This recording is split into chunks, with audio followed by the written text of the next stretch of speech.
En el consejo anterior, todos convencidos de la necesidad de crear la Secretaría de la Mujer para que asumiera toda la responsabilidad de los temas de la mujer de manera intersectorial y transsectorial.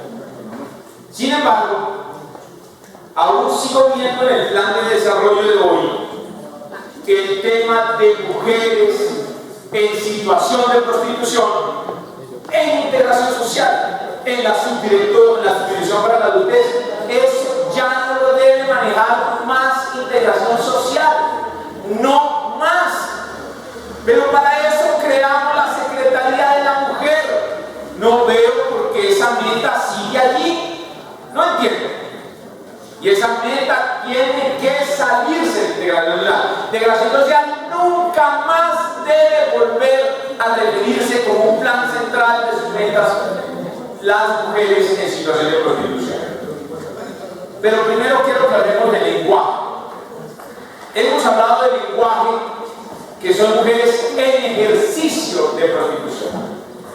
Nos dimos con el equipo la tarea de revisar qué significado tenía la palabra en ejercicio. Y dice, una práctica voluntaria que sirve para adquirir unos conocimientos o desarrollar una habilidad. Ejercer prostitución o en situación de prostitución. Entonces hay que empezar a cambiar el lenguaje, un lenguaje más incluyente y con enfoque de derechos, como siempre ha sido en integración social, y debemos hablar de las mujeres en situación. Ellas mismas me indicaron acá que no es su trabajo, y no lo hacen con gusto ni por gusto, sino por absoluta necesidad. Integración social, cuando yo era subdirector y hoy mi compañero ex concejal, hoy subdirector en Fuente Aranda, Bernal, nos tocaba capacitar, hacer unas capacitaciones en las subdirecciones de integración social, especialmente la de Chapinero, para el tema del código de policía. Nos tienen que completar un número de horas al año. Eso no lo tiene que seguir haciendo integración social. Se invirtieron 1.200 millones de pesos en la anterior administración por vigencia para esa capacitación. Y la Secretaría de la Mujer tiene un programa, o tenía, que se va a mantener un territorio seguro y accesible a las mujeres, y solo tuvo el año pasado 800 millones. E integración social tuvo más plata y no era su responsabilidad. Esa capacitación la debe asumir Secretaría de la Mujer. Y el dinero de integración social que tenía destinado para eso debe ser incluido en las finanzas de la Secretaría de la Mujer para este propósito. En ese tema siempre hemos, como sociedad machista, cargado la responsabilidad a las mujeres. Entonces les hicimos una encuesta a las mujeres en situación de prostitución. Y dentro de la encuesta uno encuentra preguntas, a veces con un sentido maniquista, donde le preguntan a ellas qué tipo de personas las visitan con frecuencia: empleados públicos, empleados privados, empleados independientes, estudiantes, extranjeros, fuerza pública, cuáles, otros, explique cuáles. ¿Por qué más bien no hacemos una capacitación, una intervención real en los hombres? En la creación de las nuevas masculinidades, en revisar por qué razón los niños, al volverse adultos, sienten esa necesidad de esclavista perversa de ir a pagar por prostitución. Entonces señalamos a las mujeres. ¿Y por qué no señalamos a los hombres? ¿Por qué no educamos a nuestros niños? ¿Cuál es el modelo pedagógico intersectorial que se va a tener en la Secretaría de Educación para las nuevas masculinidades de nuestros niños en los colegios?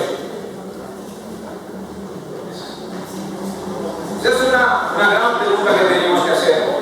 Pedir que en las líneas base que vamos a tener en la atención de estas mujeres, por lo menos sea la misma meta que se terminó en el anterior plan de desarrollo. No podemos disminuir ni un solo dígito la atención de ninguna población que haya sido atendida con éxito o con mediano éxito. Entonces, La meta aquí que yo también propongo es cuántas mujeres vamos a comprometernos como administración que vamos a lograr que sobrevivan, que salgan de la esclavitud, de la prostitución. ¿Cuántas mujeres? Esa es la meta. ¿Cuántas mujeres nos vamos a proponer que se retiren del ejercicio de la prostitución y las vinculemos a la vida laboral estable y digna? Ellas también quieren vivienda para ellas, para sus hijos. Hay que defender a esas mujeres que parecen que son una sociedad invisible, ellos y sus habitantes de calle. Todos sabemos que existen, pero nadie defiende a esas mujeres. Todos las señalamos, porque queda fácil decirle a alguien que es una prostituta, queda fácil. Pero esos niños que nacieron en el vientre de esas mujeres no tienen la culpa, esos niños, de haber nacido en esos vientres. Y esos niños tenemos que salir a atenderlos de manera prioritaria. ¿Cómo es posible que salen por séptimo día y estos programas de fin de semana que las cuidan mujeres del vecindario de la zona centro de Bogotá, que tanto defiende Lucía y compañera Gloria Díaz, y pocos servicios ofrecemos nosotros como institución? Aún son pocos, aún son pocos. Tenemos que poner como meta en la Secretaría de la Mujer una política pública distrital. Política pública distrital, la creación, el gran éxito. ¿Cómo es posible que en el país solo existe una en el Salvador, en Boyacá, en mi tierra, boyacense? Y Bogotá, que debería ser la rectora de la política pública para la mujer en Bogotá y para el país, no lo hacemos.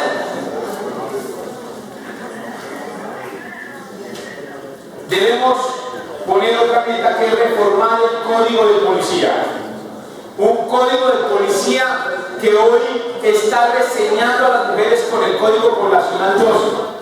Cada vez que una mamá va a inscribir a uno de sus hijos en cualquier dirección local de educación, de inmediato pasa su cédula o su CISBEN y de inmediato aparece ahí Código Poblacional 2. O sea, los funcionarios se dan de inmediato cuenta que es una madre que ejerce prostitución, nos ponen en evidencia su condición. Es terrible ese señalamiento. Ni en las épocas de Macar pasaba eso tan grave. Hoy estamos en una sociedad civilizada y de inclusión y de respeto por estas mujeres. Mujeres que han tenido oportunidades laborales y al salir del país inclusive salen registradas por el sistema. Entonces imagínate cómo la policía las esculca en la salida de un aeropuerto.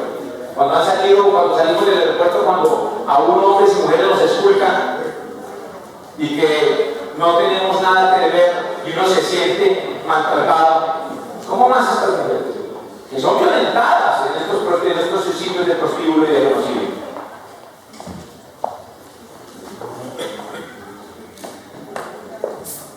Habitante de calle. Vuelvo y aclaro, las metas de la subdirección para la adultez se tienen que separar. Solamente debemos allí hablar de los temas de habitante de calle, exclusivamente. Y tenemos que hacer una real intervención con los habitantes de calle de rehabilitación. Doctora Consuelo, el anterior alcalde tuvo en su integración social, pasaron 8 subdirectores por la subdirección para la adultez. Por eso el incremento de habitantes de calle, no había nadie bueno frente a esa cartera tan importante, frente a esa subdirección tan importante. Necesitamos estabilidad en esos cargos directivos de gente buena. Pues hay que seleccionar muy bien desde el inicio a los mejores para que se organicen los equipos y hagan una intervención real a los 4 años. Porque tuvieron 8 subdirectores que ninguno hizo un carajo y creían que intervenir a habitantes de calle era darle comida y bareto, porque les daban bareto. Claro. Comida y bareto en los centros de atención. Y esa era la intervención al habitante de calle. Esa es la propuesta de intervención integral. Y integral, entonces era bareto más comida. Hay que darle más poquito, pero y la gente al habitante de calle que rehabilitarlo. Al habitante de calle debemos rehabilitarlo de manera real.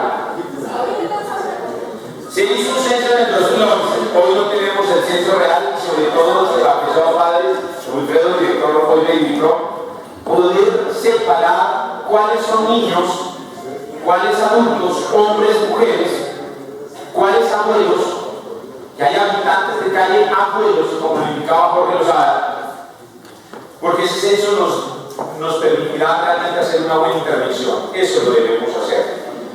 Tenemos que hacer la ocupación del tiempo libre de ellos, de los habitantes de calle, poner reglas y disciplina en los centros. No pueden ingresar con armas a los centros.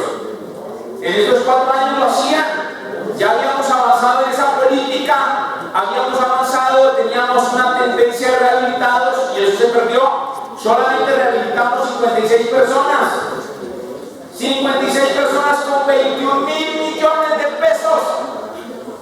Plata perdida, quemada.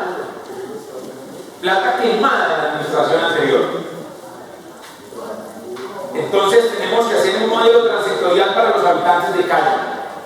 Salud mental, medios de salud mental. Para que ustedes, señores secretarios, por favor comuniquen esto a los otros secretarios que no nos acompañaron porque no era el punto central. Ya se lo dijimos al de salud. Salud mental para habitantes de calle. Les quiero contar, si una persona mayor de 21 años ingresa al consumo de sustancias psicoactivas, es muy probable que esa persona pueda rehabilitarse, por más de que un día caiga en profundidad, cuando empieza a consumir después de los 21 años. Pero cuando se es niño y entra a las drogas, es probable que nunca se pueda rehabilitar. Solo un milagro de Dios que existen, y en esos creo. Pero sería muy difícil y muy costoso. Hoy hay que hacernos una labor de intervención, de prevención. Y para eso la prevención quiero hablar de la subdirección para la juventud.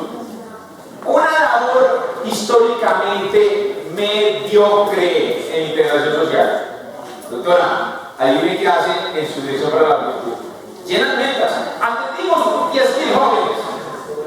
Van a los colegios públicos a hacer la misma labor que hace la educación con las orientadoras. Y llenan tablitas, indicadores.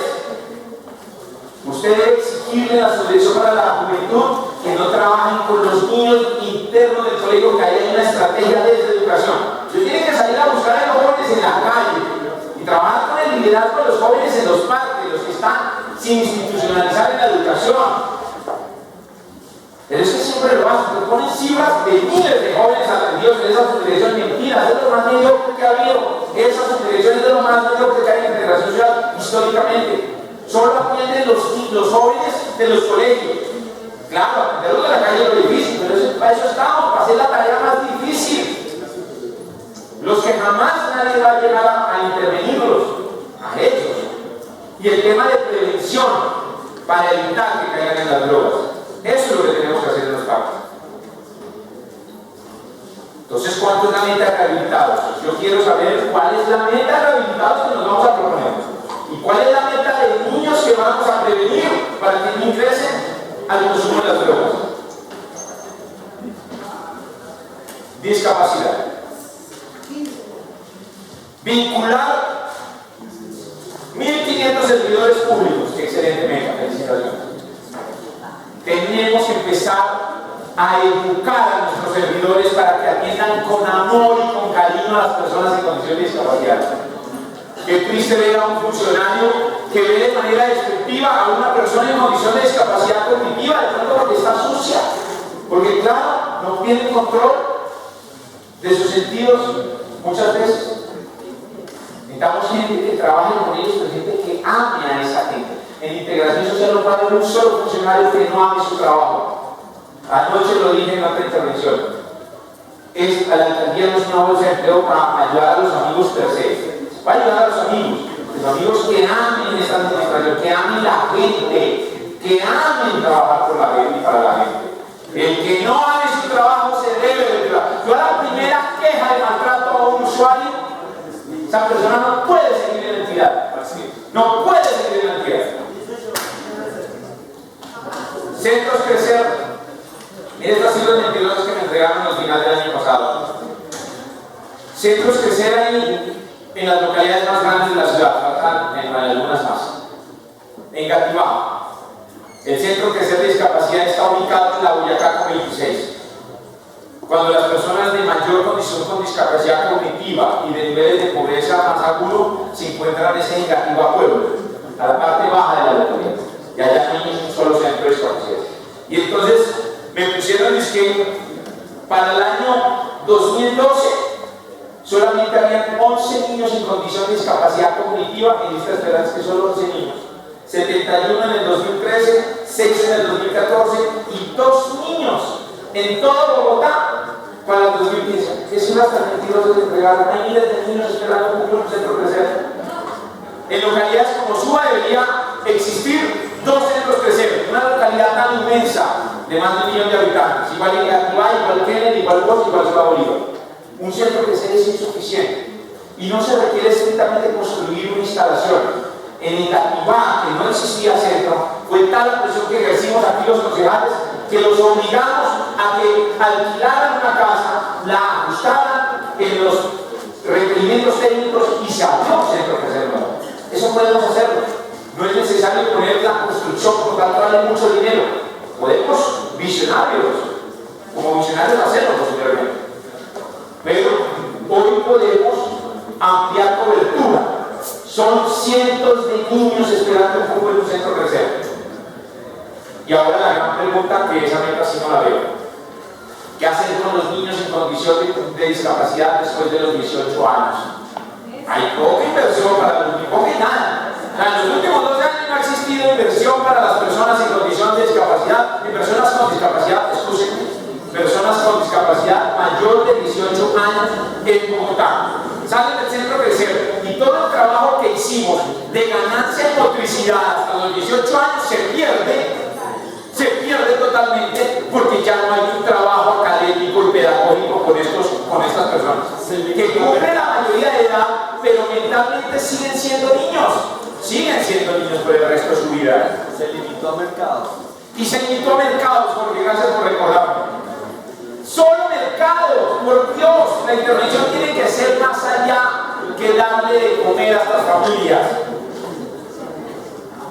Comedores comunitarios, ya que hablas de mercados. La seguridad alimentaria, yo quiero, concejales, invitarlos a todos que nos juntemos en este propósito. Hemos recibido quejas del desperdicio de comida en los colegios por el famoso refrigerio. ¿Acaso ustedes almuerzan con refrigerio, concejales y funcionarios y dirigentes de esta administración? ¿No almuerzan con un plato caliente servido a la mesa, como lo acaban de hacer hoy en este recinto? Cortesía de integración social, eso es seguridad alimentaria tradicional. Bien, un aplauso por eso. Entonces, no era sándwich, tenía una proteína, tenía una carga calórica necesaria para la labor de la jornada de la persona. Vamos a ver. Familia, Vamos a ver esta que nos da. ya para cerrar, quiero cerrar con esto, familia, por favor, ayúdenme, gracias. Sí, pero es un tema que para mí ustedes conocen la importancia que es para mí como concejal, que es mi mayor especialidad, por eso esperé con gusto llegar a este momento. Comedores comunitarios. Los comedores comunitarios, cuando se crearon, tenían un gran propósito que se logró: Bogotá redujo los niveles de muerte por hambre en la ciudad. Eso sí se lo debemos agradecer a Lucho Garzón, que impuso eso en Bogotá, aunque antes Lima Jiménez, Peñalosa y todos hicieron lo propio, pero claro, el sello de Lucho con seguridad. Pero quiero decir algo: los comedores hoy no están ubicados donde deben estar ubicados.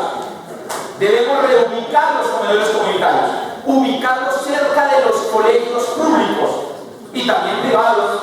Pues que ustedes creen que cuando una mamá te inscribe en un colegio privado en Bosa, en un barrio estrato 2 a un niño es porque su mamá es millonaria? No. Ese es un colegio estrato 2 para niños pobres, que la mamá se esfuerza un poquitito salarialmente para poderle dar educación a ese niño. Pero ese niño también aguanta, es un niño bogotano que hay que entender, por más de que no esté en la red pública de colegios. ¿Por qué no poner los comedores cerca a los colegios? Construir comedores dentro de los colegios es un problema, estructuralmente hablando. Si usted mira, los comedores rentan casas, los operadores de hoy en comedores, rentan casas para atender a su población, pagan arriendo en los salones comunales. Pues invitémoslo de nueva estructura de costos de reubicarlos. Tenemos que coger todos los comedores comunitarios y nosotros decidir dónde los tienen que reubicar.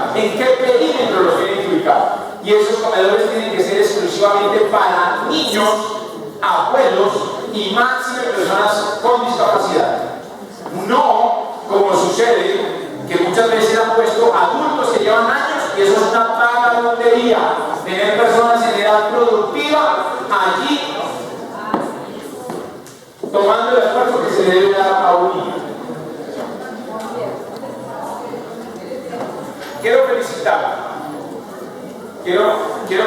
a la secretaria por las metas de primera infancia. Me gustaron mucho porque estamos atendiendo, como lo dijo una de las intervenciones, la ex subdirectora para la infancia de 2 administraciones atrás, Consuelo, que se presentó aquí, Constanza, y ella indicaba que aquí la meta no tiene que ser cupos, sino niños.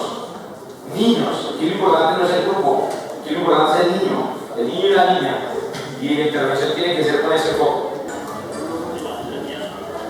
Primera infancia, me preocupa algo con el tema de Secretaría de Educación.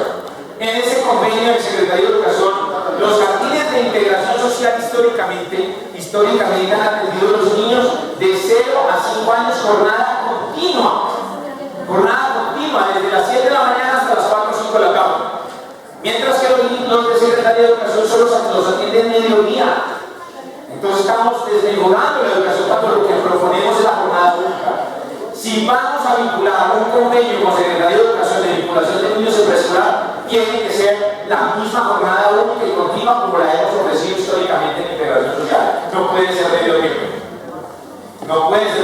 Tenemos que poner la meta. Que el niño que entra a preescolar a jornada única y completa, lo mantengamos hasta que se gradúe de bachiller en jornada única y completa. Esa debe ser la meta de los próximos años. Tenemos nosotros en integración social, somos los rectores de la política pública, nosotros somos los que ejercemos vigilancia y control en todos los jardines, inclusive el privado de Bogotá. Y les quiero decir, miren lo que me encontré de unos jardines de los cerezos. El año pasado arrancaron con un jardín cerezo de 121 niños con 24 profesoras y terminaron en el 2015 con 111 niños, o sea, 10 niños menos y 9 profesoras menos, cuando una profesora debe atender a 15 niños y en sala cuna de 0 a 2 años una profesora y un auxiliar. Y entonces desmejoramos el tema de contratación. Y para el tema de la contratación, yo llamo la atención porque eso sucedió siempre y espero que esta administración nosotros no lo hagamos, lo prevengamos. Y es que en el área administrativa teníamos profesionales rasos con 4 y 5 millones de salario.